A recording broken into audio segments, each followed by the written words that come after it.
करने का समय था तो युद्ध नहीं करने दिया। अब इस अपमान को गले से निकलने के लिए इस मदिरा के अतिरिक्त मेरे पास और कोई सहारा नहीं है। मुझे विश्वास नहीं होता कि तुम कृष्ण पुत्र हो। नहीं हूं मैं, नहीं उस छलिया का पुत्र। वो केवल मेरे लिए एक छलिया है, केवल एक छलिया। बाप!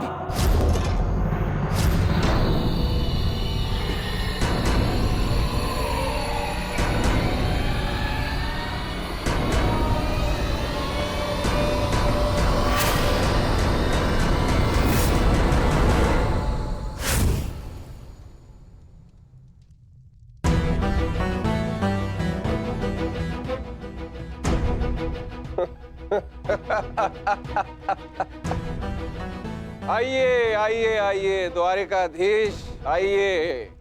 स्वागत है आपका, स्वागत है। लौट आए आप। करा इस आर्यव्रत के सभी महारथियों का अंत। कराए धर्म स्थापना के नाम पर अपना पलड़ा भारी। अब अरे अच्छी, आप देख क्या रहे? स्वागत नहीं करेंगे इनका? इतना महान कार्य पूर्ण करने के पश्चात आज लौटे हैं। आज तो राजभवन में उत्सव होना चाहिए। पांचाल, काशी, मगध, छेदी सभी महाजनपदों के महान शासकों का अंत करवा डाला सिर्फ धर्म स्थापना के नाम पर। अब क्या बचा पूरे भारतवर्ष में? पूरे भारतवर्ष में सिर्फ दो महान राज्य। पहला द्वारिका, दूसरा हस्तिनापुर। और हस्तिनापुर का महान शासक धर्मराज युधिष्ठिर पहले से ही अपने चारों भाइयों के साथ इनके तलवे चाटता है।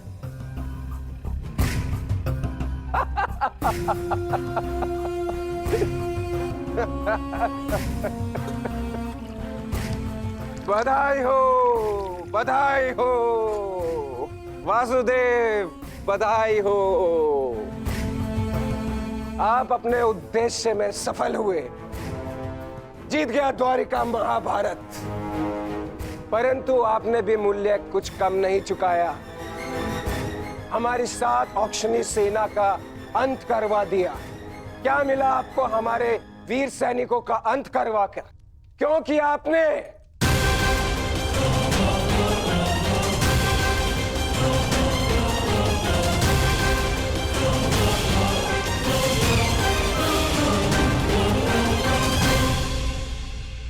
उन सैनिकों ने केवल अपने कर्तव्य का पालन किया था सांब। युद्ध लड़ा, अनेकों को मारा और स्वयं वीर गति को प्राप्त हो गए। उन्होंने तो स्वर्ग की सीढ़ियां पा ली सांब। परंतु तुमने अपने साथ क्या किया है पुत्र? तुमने तो स्वयं के जीवन को ही नर्क बना डाला है। तुमने वचन दिया था ना दुर्योधन और लक्ष्मण को कि महाभारत के युद्ध में तुम नारायणी सेना का नेतृत्व करोगे। तो क्यों नहीं बचाया अपनी सेना को? क्यों छोड़ आए अपने मित्र को अकेला युद्ध में? क्यों साथ नहीं दिया अपने मित्र का साथ? केवल अपने प्राण बचाने के लिए? यदि मैं अपने मित्र की सहायता नहीं कर सका तो केवल आपके कारण। आपने रोका था मुझे। मैंने तुम्हें रोका नहीं था साम, केवल विकल्प दिए थे। विकल्प? विकल्प यार में आपने मुझे भयभीत किया था। भयभीत नहीं किया था साम, मैंने केवल तुम्हें यदुवंशी के नियम स्मरण करवाए थे कि यदि नारायणी सेना परास्त होती तो उसके साथ नारायणी सेना का सेनापति अपनी उपाधि खो देता है। विकल्प मैंने अर्जुन और दुर्योधन को भी दिए थे। दुर्योधन ने युद्ध करना चुना और अर्जुन ने धर्म स्थापना। और तुमने युद्ध में भाग ना लेना चुना सांब।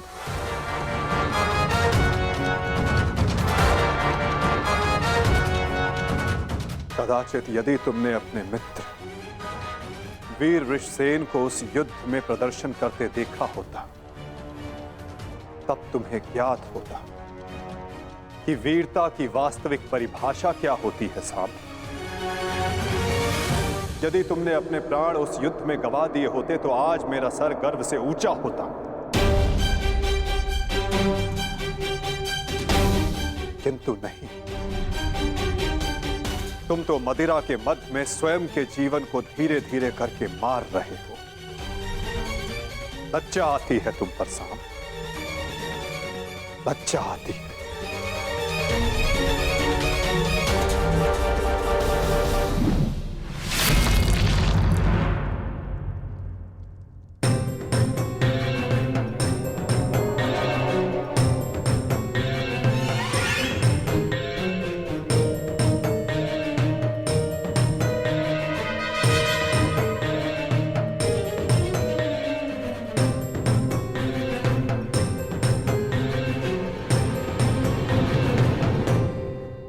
प्रणिपात पिताश्री।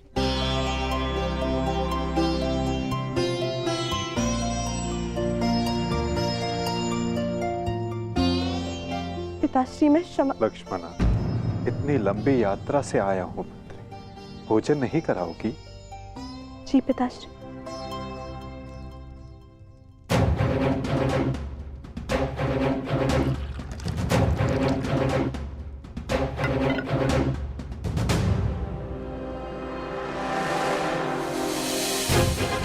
तुमने वचन दिया था ना दुर्योधन और लक्ष्मण कि महाभारत के युद्ध में तुम नारायणी सेना का नेतृत्व करोगे।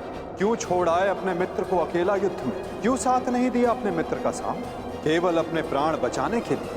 यदि तुमने अपने प्राण उस युद्ध में गवा दिए होते तो आज मेरा सर गर्व से ऊंचा होता। लज्जा आती है तुम पर सांब, लज्जा आती है। अपने क्रोध को शांत करो सांब। कैसे करूं मैं खुद को शांत? पिता होकर सदैव मेरा मस्तक दूसरों के सामने झुकाता है, और आज भी तो यही किया उन्होंने। लाओ मुझे दो मित्र।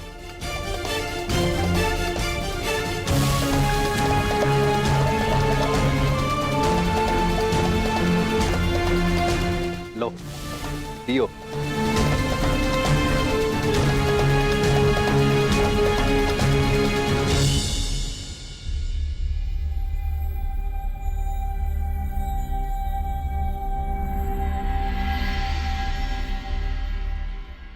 भोजन आराम कीजिए पिताश्री।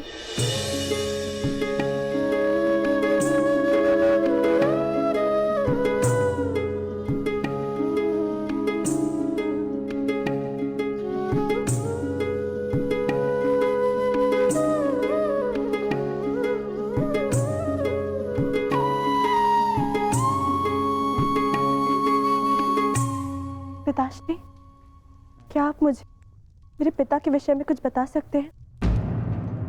युद्ध में क्या हुआ था?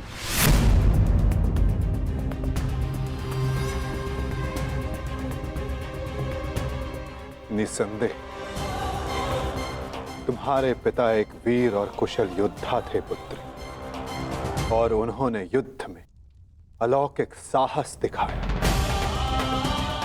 निश्चित रूप से तुम्हारे पिता से बड़ा गदाधारी इस संसार में और कोई नहीं था पुत्री।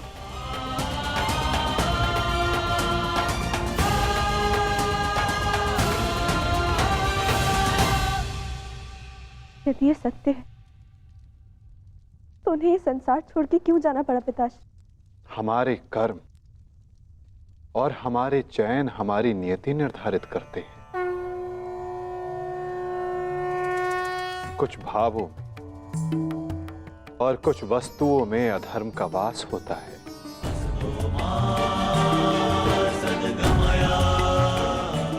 जैसे कि जुआ और मदिरा, ये व्यसन पहले लुभाते हैं और बाद में हमारे ही नाश का कारण बन जाते हैं पुत्री।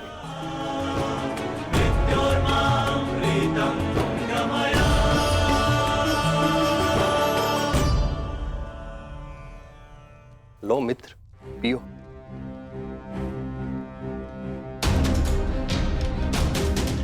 मैं जानता हूं कि तुम बहुत दुखी हो, किंतु चिंता मत करो, तुम्हारे मनोरंजन का प्रबंध कर दिया है मैंने। कैसा मनोरंजन?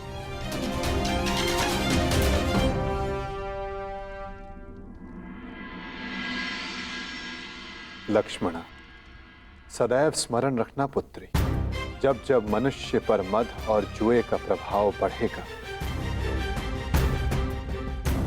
तब तब वो अपने पग अपने पतन की ओर बढ़ाएगा। संभल कर मित्र, आज का विनोद तुम्हारे मन की सारी कड़वाहट बाहर कर ले जाएगा। एक मद्दांध व्यक्ति सबसे पहले अपने बड़ों का आदर करना भूलता है, उनका अपमान करता है, उनका उपहास बनाता है और उसके पश्चात वहीं से उसका अंत प्रारंभ हो जाता है।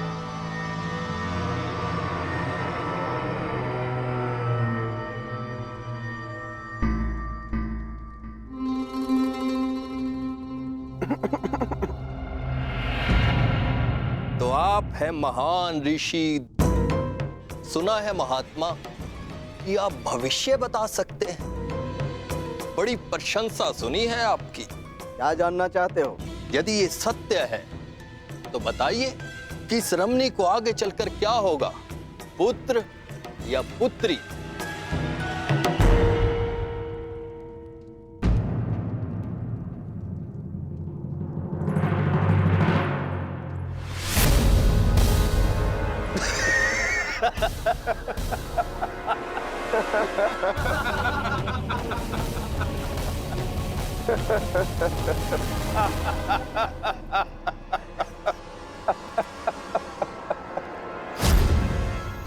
और समय बताना मत भूलिएगा महाराज। यदि आपकी भविष्यवाणी सत्य नहीं हुई तो आप अपनी बाकी की तपस्या हमारी बंदी गृह में पूर्ण करेंगे।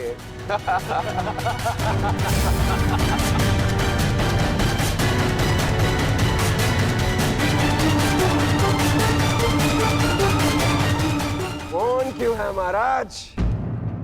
बताइए, मेरी कोख से क्या जन्म लेगा? मदिरा के मद ने तुम्हारे भीतर के मानव को सुला दिया है मूर्ख। अब तुम केवल उस मूसल की भांति हो जिसमें कोई भावना नहीं होती। वो किसी भी वस्तु पर पड़ता है तो उसे कुचल देता है। ये लीजिए पिताश्री, ये हलवा मैंने विशेष रूप से आपके लिए बनाया है।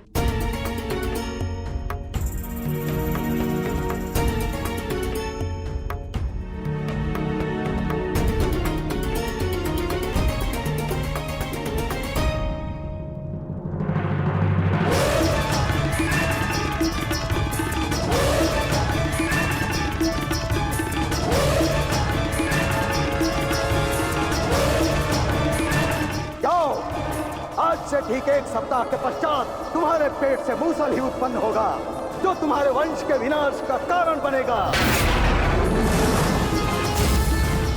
जिस मदिरा के मद में तुमने मेरा अपमान करना चाहा, वो मदिरा तुम्हारे नाश का कारण बनेगी।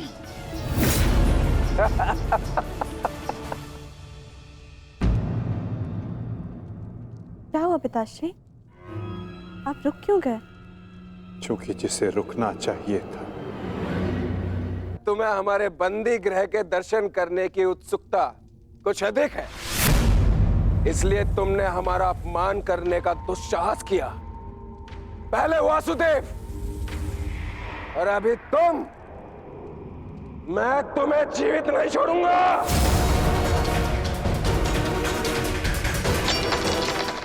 अरे ये क्या कर रहे हो मित्र? शांत हो जाओ और इनसे क्षमा मांगो ताकि अपना श्राप वापस ले ले। ये क्या कह रहे हो तुम? इस पाखंडी से क्षमा मांगू?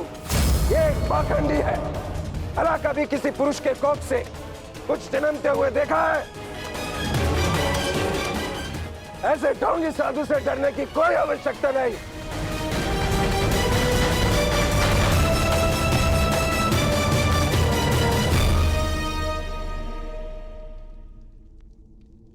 जो अब तक नहीं हुआ शाम, वो अब होगा। साधुओं का श्राप व्यर्थ नहीं जाता।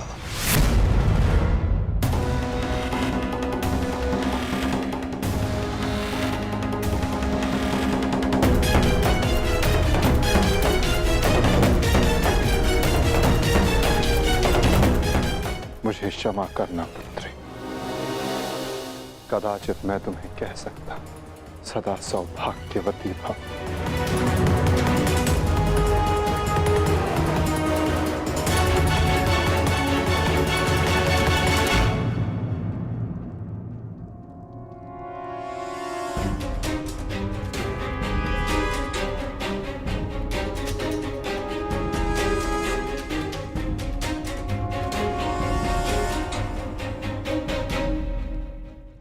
एक साधु का उपहास उड़ाना और उन पर प्रहार करने का प्रयास करना क्षमा के योग्य नहीं है सांब।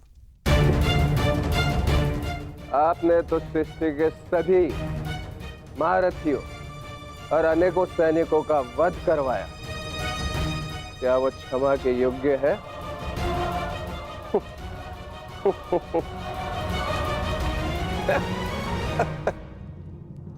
प्रतिवर्मा, तुम्हारी उपस्थिति में यह सब हुआ और तुमने सांब को रोकने का प्रयास नहीं किया। क्षमा चाहता हूं वासुदेव, हम तो केवल विनोद करना चाहते थे। मुझे अनुमान भी नहीं था कि बात इतनी आगे तक बढ़ जाएगी।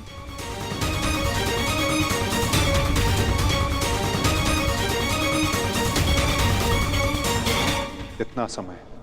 7 दिन।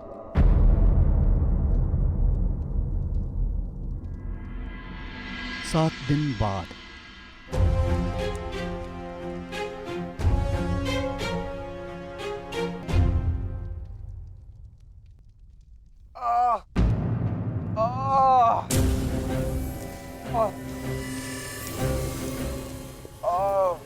सहायता करो मित्र, मेरी सहायता करो, अत्यधिक पीड़ा हो रही है। कैसी पीड़ा हो रही है तुम्हें? लगता है उस साधु का श्राप मुझे लग गया है। आज 7वां दिन है और ये देखो मेरे पेट में अत्यधिक पीड़ा हो रही है। जाओ, आज से ठीक 1 सप्ताह के पश्चात तुम्हारे पेट से मूसल ही उत्पन्न होगा, जो तुम्हारे वंश के विनाश का कारण बनेगा।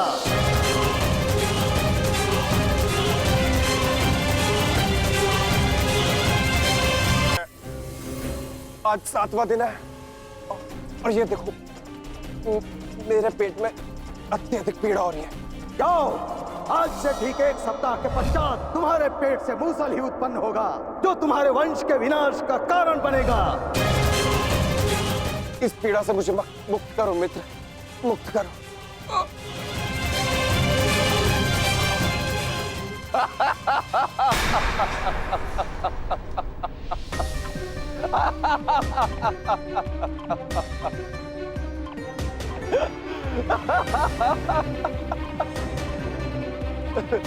तुम कितने बड़े मूर्ख हो मित्र, कुछ नहीं हुआ मुझे, सही हूं मैं। कहा था ना मैं, वो साधु एकदम पाखंडी है।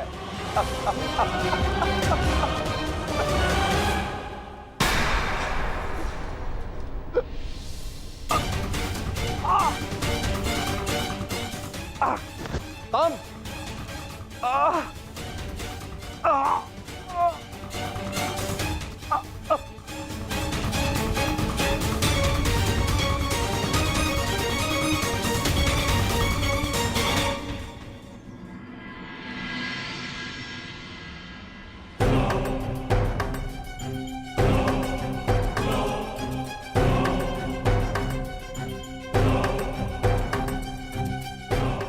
बड़ी विचित्र घटना घटी है वासुदेव।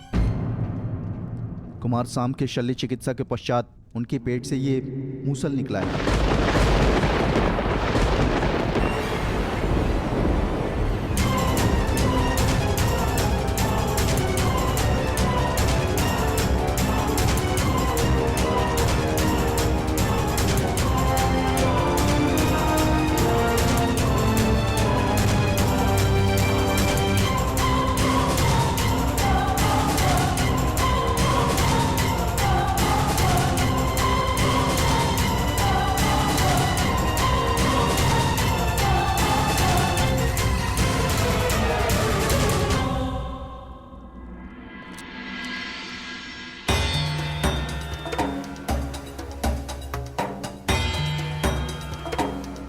कुमार अब स्वस्थ हैं बलभद्र।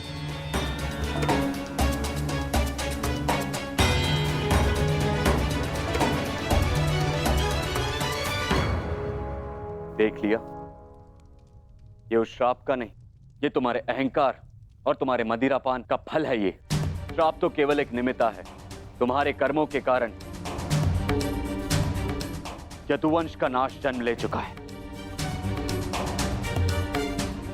यदि मदिरा के मद में तुमने एक महात्मा का अपमान ना किया होता तो आज तुम्हारी यह दशा ना होती।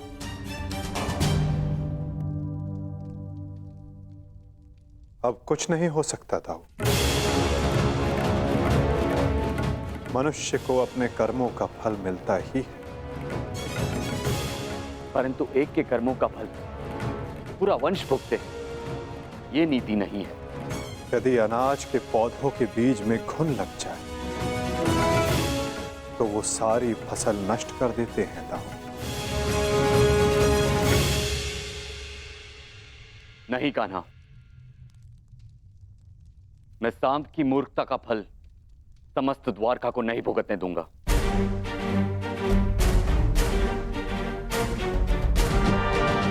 आप इस मूसल का क्या करेंगे दाऊ? श्राप था कि मदिरा पान के कारण द्वारका का नाश होगा। मैं आज ये घोषणा करता हूं कि समस्त द्वारका में किसी भी प्रकार का मद्य का उत्पादन, सेवन या बिक्री वर्जित है।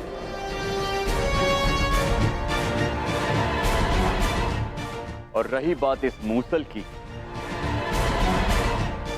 तो इसका उपाय है मेरे पास।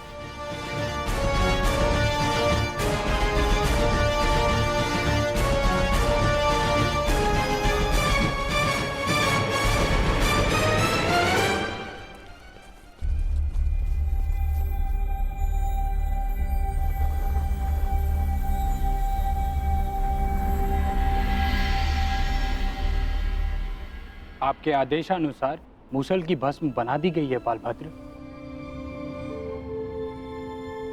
इसे द्वारका के समुद्र तट पे बहा दो।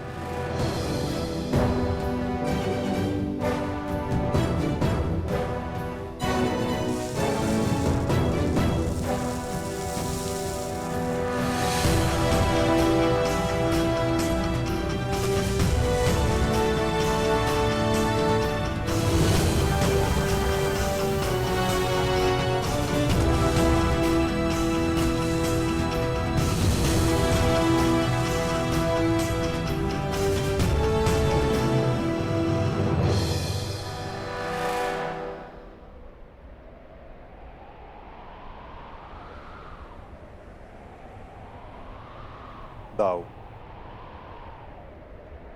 हमारे कर्म ही हमारी नियति निर्धारित करते हैं, केवल सांब के कर्म ही नहीं। कुछ श्राप हैं। मैं तुम्हें श्राप देती हूँ कि जिस प्रकार तुमने मेरे कुल का अंत किया है, उसी प्रकार तुम्हारे कुल का अंत भी होगा। और कुछ पाप भी जो द्वारिका की नियति बनाएंगे। चक्रवात से घर के धराशायी होने का भय हमेशा रहता है कृष्णा। इसका अर्थ ये नहीं कि मनुष्य अपने घर की नींव सुदृढ़ ना करे।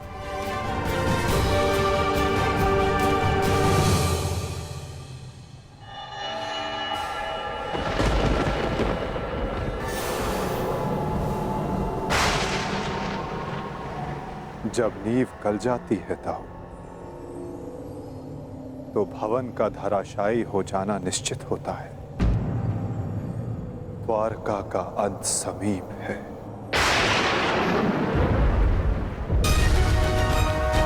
नहीं कान्हा, मेरे रहते हुए ऐसा नहीं होगा।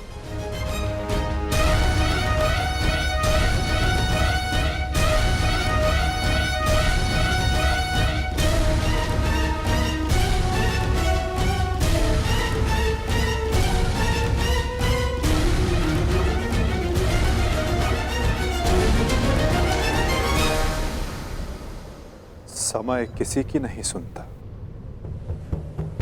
और ना ही श्राप आपकी सुनेगा दाऊ। नियति ने जो चुना है हमारे लिए, हमें वो भुगतना ही होगा।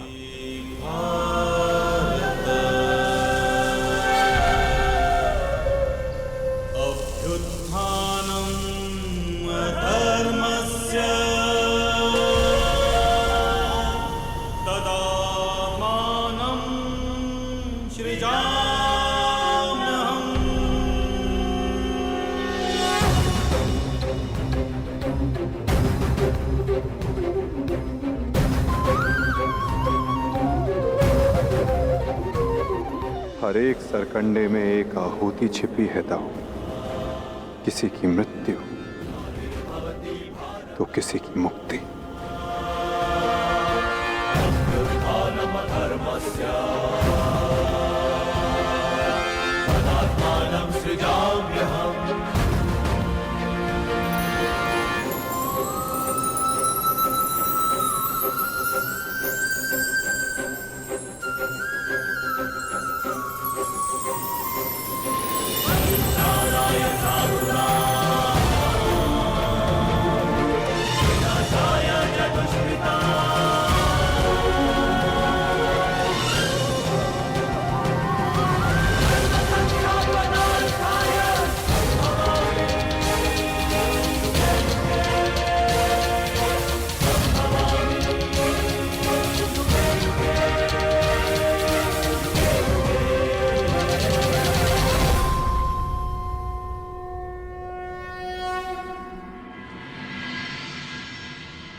मेरा स्वप्न है कि हस्तिनापुर में एक गुरुकुल हो, जहां पर बालकों की भांति बालिकाएं भी युद्ध शिक्षा में पारंगत हों और अपनी सुरक्षा करना सीखें। अति उत्तम विचार है पुत्री।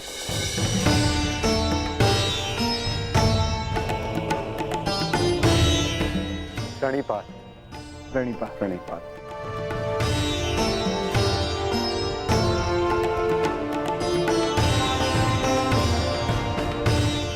यदि प्रत्येक स्त्री अपनी सुरक्षा में समर्थ हो जाए तो कोई भी पुरुष उस पर अत्याचार नहीं कर पाएगा। यदि वो अबला से सबला बन जाए तो ना ही कोई चीरहरण होगा और ना ही कोई महाभारत होगी।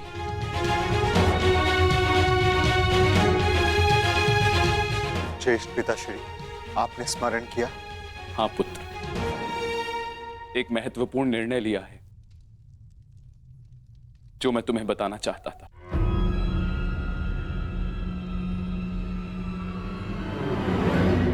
गांधारी, जीवन का हर चरण देख लिया पुत्रों, परंतु अब वानप्रस्थ करके संन्यास ग्रहण करने का समय आ गया है।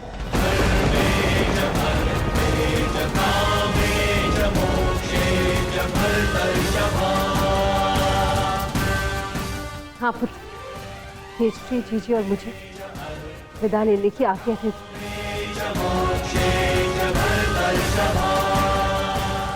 प्रस्थान? किंतु अचानक ऐसे? क्या हुआ माता?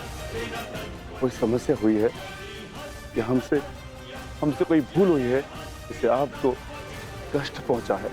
नहीं पुत्रों, तुमने और द्रौपदी ने अपना कर्तव्य कुशलता से पूर्ण किया है और अब हमने निर्णय लिया है कि हम तीनों वानप्रस्थ के लिए प्रस्थान करें।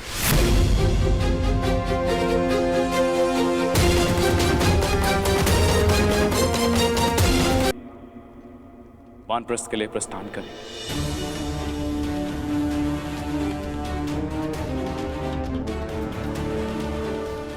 पुत्र का मोह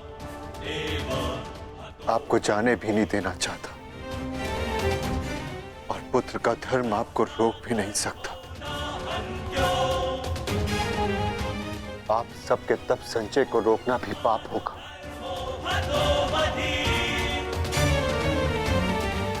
आदेश दीजिए ज्येष्ठ पिताश्री। व्यवस्था हो जाएगी। पुत्र, मुझे तुम पर गर्व है।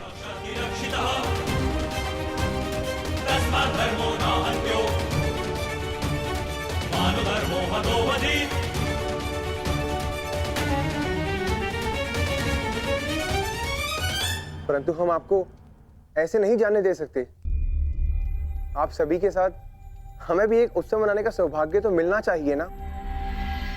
ठीक है, जैसा तुम सबको ठीक लगे पुत्रों। तो ठीक है, तो मैं इस उत्सव की तैयारियां प्रारंभ करती हूँ और सभी परिजनों को निमंत्रण भिजवाती हूँ।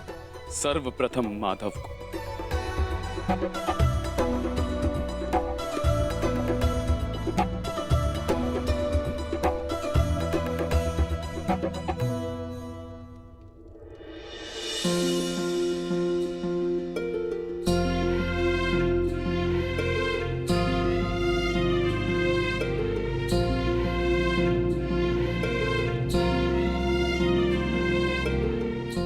सखी ने निमंत्रण दिया है, स्वीकार करना ही पड़ेगा।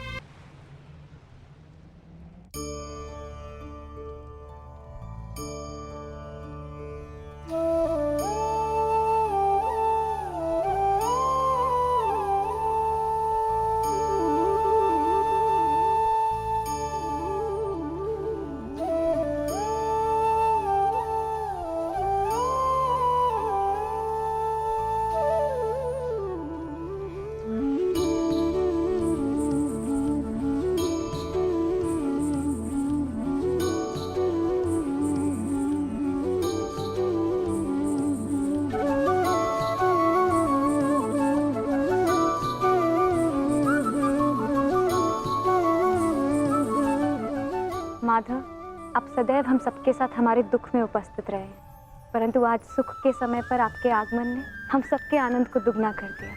मेरी सखी मुझे निमंत्रण दे और मैं न आऊं?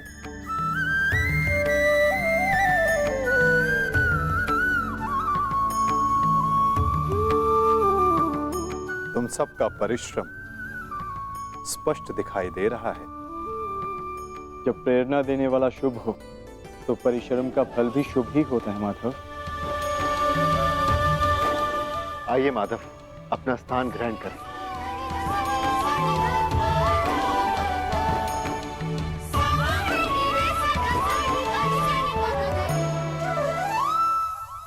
सांब के साथ जो हुआ, हमें उसका समाचार मिला माधव। हमें उसका खेद है। कुमार साम के शल्य चिकित्सा के पश्चात उनके पेट से ये मूसल निकला है।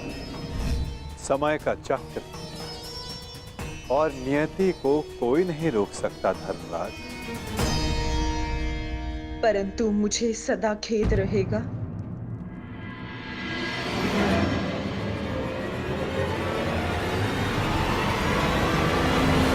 ये नियति मेरे ही श्राप के कारण आई है वासुदेव।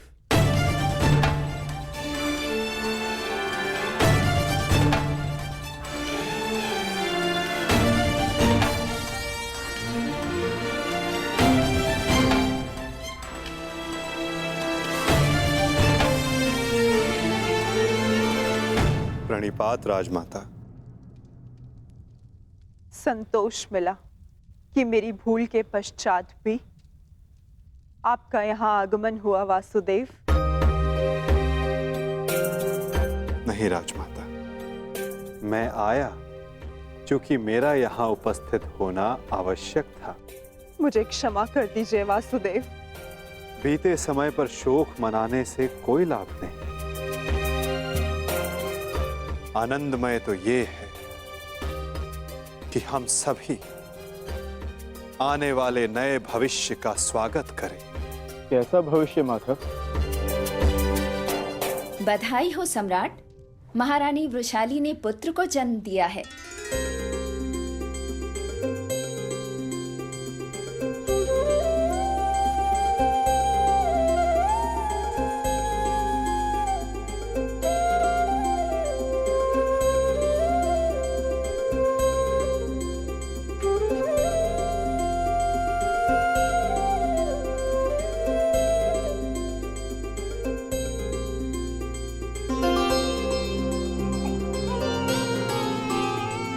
इसकी आंखों में इसके पिता की भांति तेज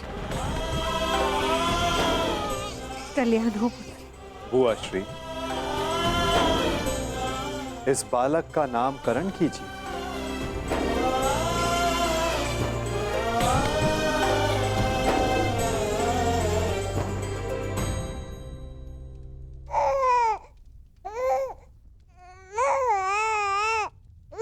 नहीं माधव, ये कार्य आपका है।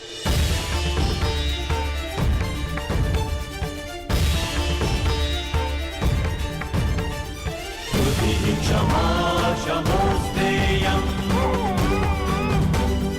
शौचमिन्द्रिय निग्रह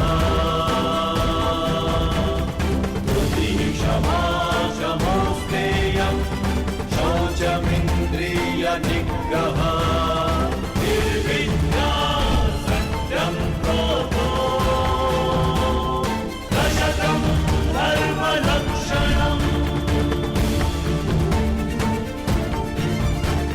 पवित्र कर्ण के एक वीर पुत्र का नाम वृषसेन था और इस वीर बालक का नाम है राधे कर्ण पुत्र वृषकेतु।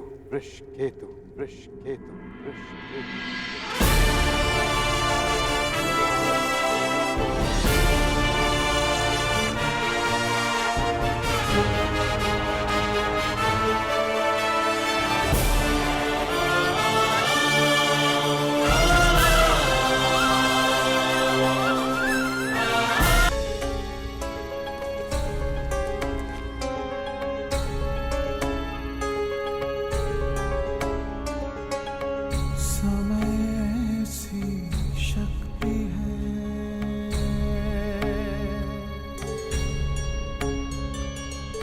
सभी समय से हारे,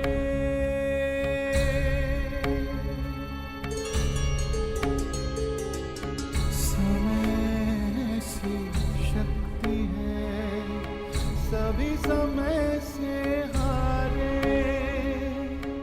राजा हो या रंग सभी बनते रहे बेचारे।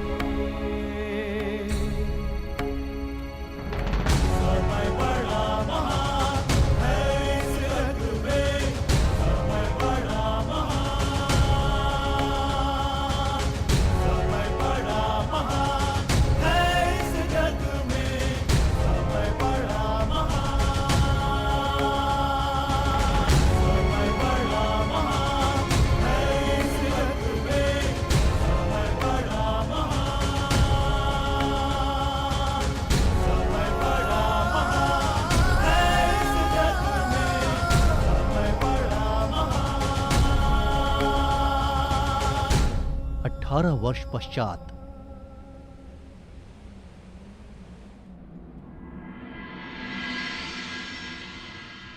तो कुरुकुल की अगली पीढ़ी अपना प्रशिक्षण पूर्ण कर चुकी है धर्मराज। जी माधव, परीक्षित और वृषकेतु दोनों ने शिक्षा प्राप्त कर ली। अब सत्ता को अगली पीढ़ी में हस्तांतरित करने का समय आ गया। परंतु माधव महाराज,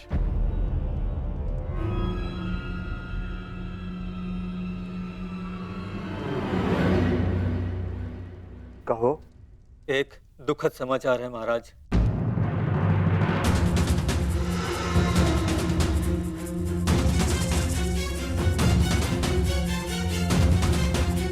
अभयदान दिया, बोलो क्या समाचार?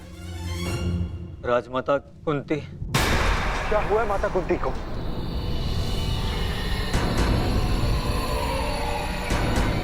वो कुशल तो है ना? जिस वन में राजमाता कुंती, महाराज धृतराष्ट्र और महारानी गांधारी निवास कर रहे थे, वहां भयंकर अग्निकांड हुआ है।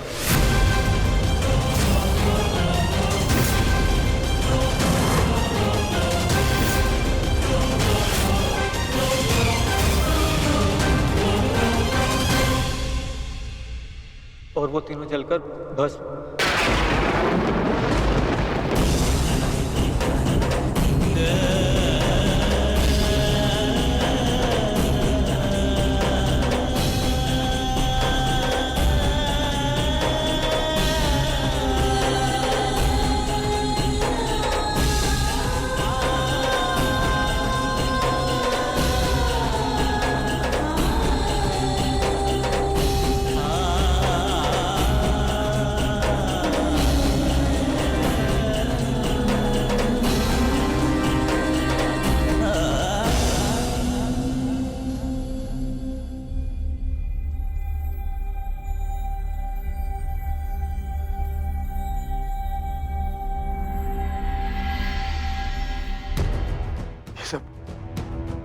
ये सब क्या हो गया माधव?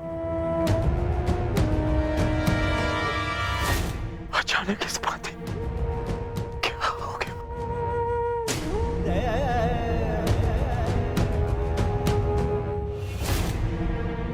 जो संसार में आया है उसे जाना ही है। महत्वपूर्ण ये है कि वो अपने जीवन से क्या लेकर गए। और इस संसार को क्या देकर गए।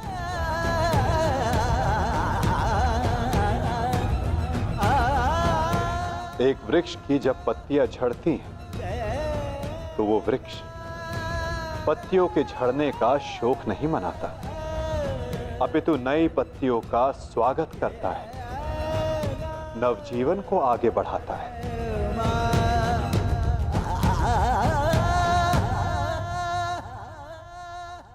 आप सब स्वयं को संभालिए।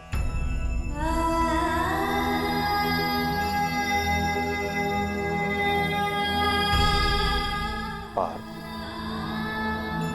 स्वयं को संभालो।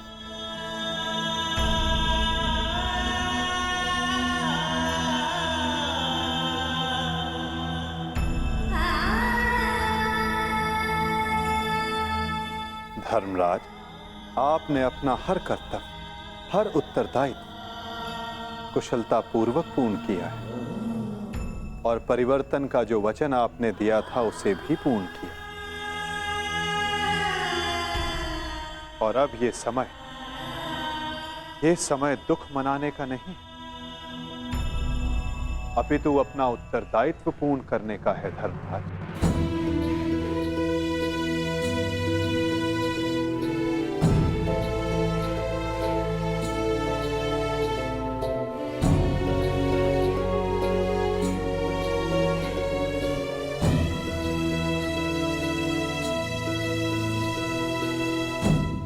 नई पीढ़ी का स्वागत करने के लिए सज्ज हो जाओ।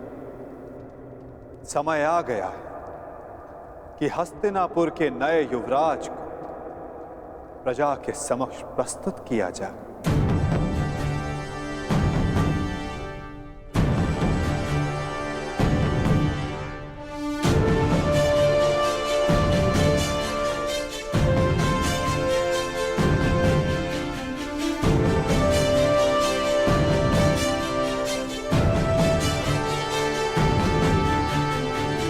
समय आ गया है कि हस्तिनापुर की ये सभा कुरुवंश की आने वाली नई पीढ़ी का स्वागत करे।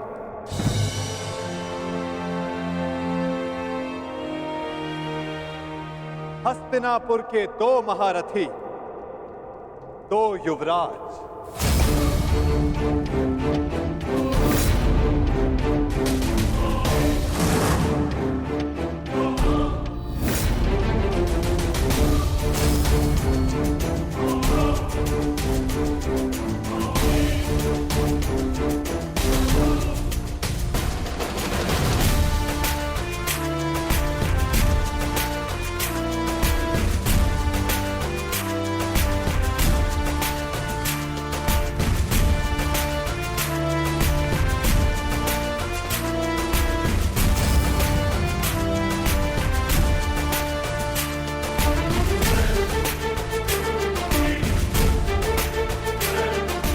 जिन्हें पांडवों ने स्वयं अपनी युद्ध कला के ज्ञान से प्रशिक्षित किया है, जिन्हें महाधनुधर अर्जुन ने धनुर्विद्या सिखाई,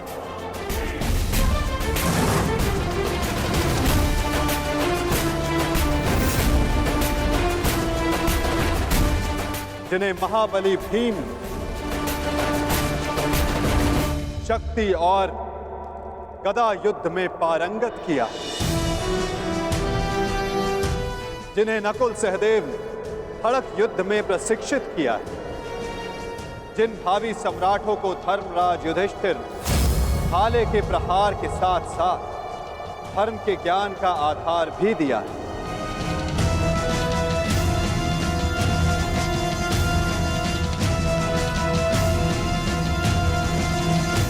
अब भारत के नए शासक तैयार हो चुके हैं। धर्म स्थापना के लिए नई पीढ़ी सज्ज हो चुकी है।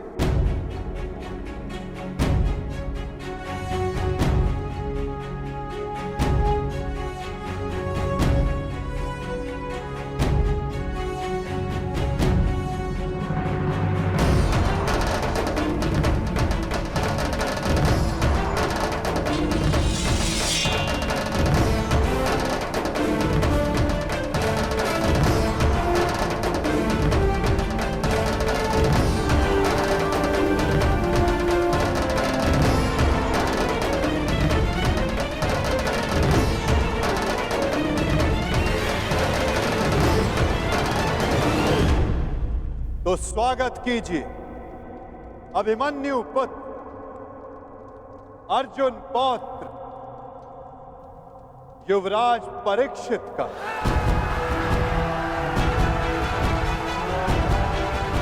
युवराज परीक्षित की, युवराज परीक्षित की, युवराज परीक्षित की, युवराज परीक्षित की, युवराज परीक्षित की,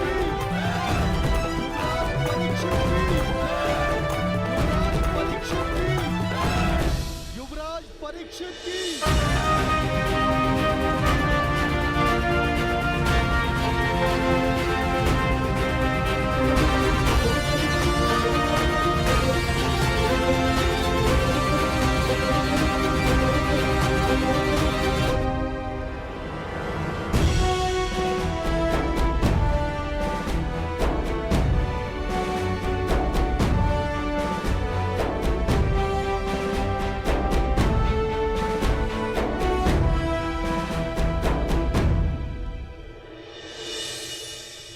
और अब स्वागत कीजिए राधे कर्ण पुत्र युवराज वृषकेतु का। युवराज वृषकेतु की, युवराज वृषकेतु की, युवराज वृषकेतु की, युवराज वृषकेतु की, युवराज वृषकेतु की, युवराज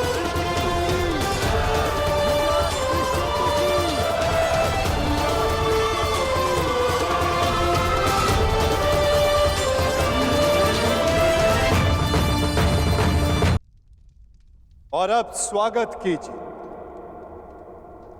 राधे कर्ण पुत्र युवराज वृषकेतु का।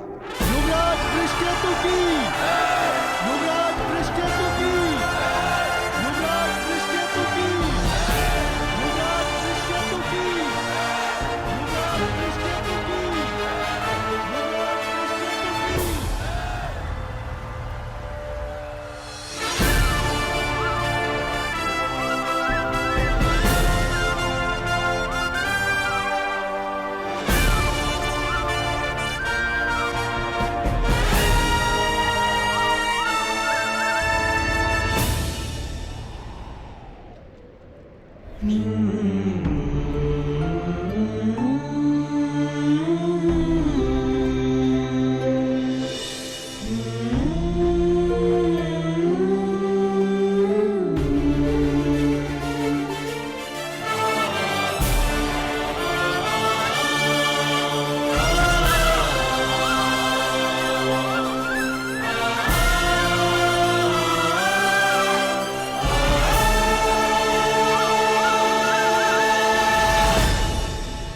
इन्होंने अपना कर्तव्य पूर्ण किया धर्मराज, अब आप अपना कर्तव्य पूर्ण करें। एक सम्राट का कर्तव्य होता है कि वो अपने उत्तराधिकारी को निष्पक्ष होकर चुने। केवल बल ही नहीं, बुद्धि प्रवीण हो, न्याय उचित, धर्म उचित हो। और मेरा धर्म ये कहता है न्याय और धर्म अनुसार हस्तिनापुर नरेश मेरे ज्येष्ठ भ्राता कर्ण के पुत्र वृषकेतु हो। युवराज वृषकेतु की, युवराज वृषकेतु की, युवराज वृषकेतु की,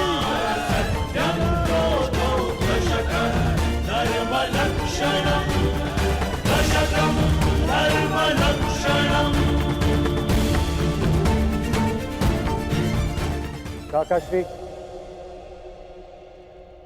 मेरे लिए ये मान्य नहीं।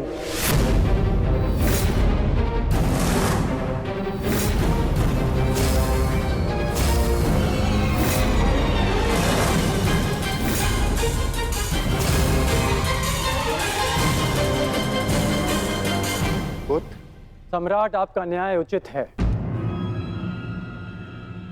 परंतु परीक्षित मुझसे ज्येष्ठ हैं, इसलिए न्याय अनुसार और धर्म अनुसार हस्तिनापुर के सम्राट केवल और केवल परीक्षित ही होने चाहिए।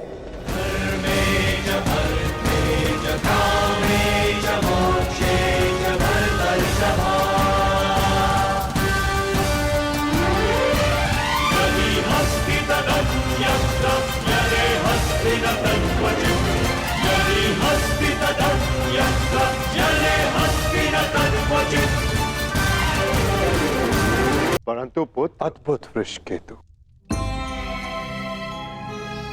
ये त्याग केवल कर्ण पुत्र ही कर सकता है।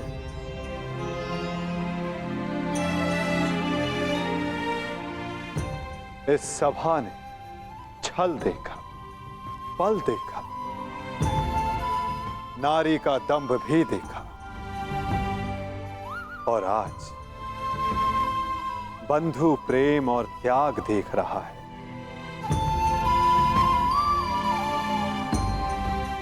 सच में परिवर्तन का जो स्वप्न अंगराज कर्ण ने वर्षों पूर्व देखा था, वो परिवर्तन आज दिख रहा है।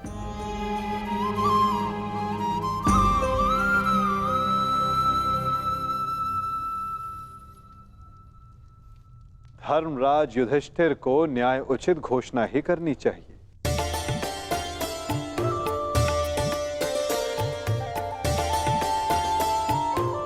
जैसी आपकी आज्ञा माधव।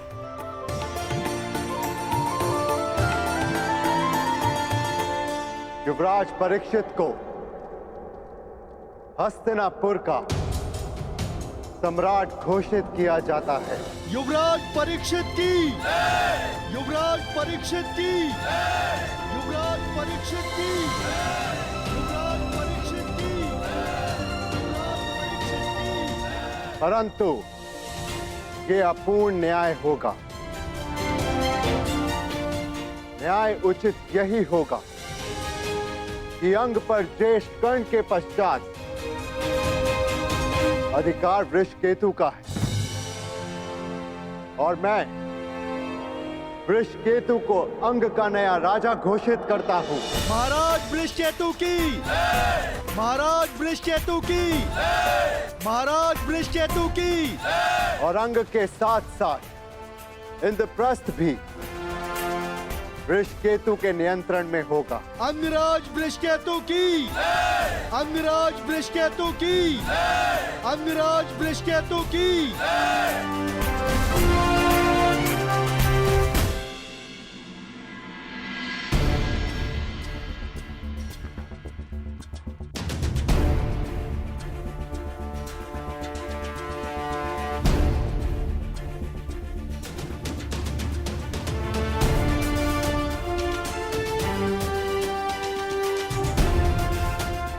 सच हो।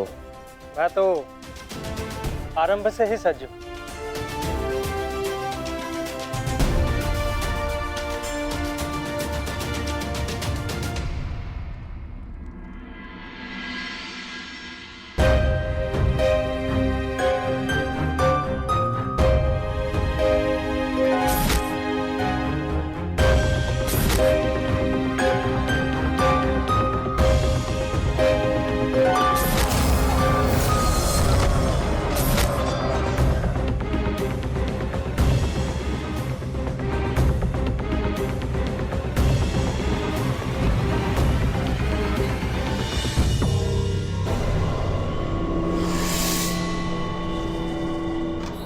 माधव, मुझे जाना होगा पार्थ।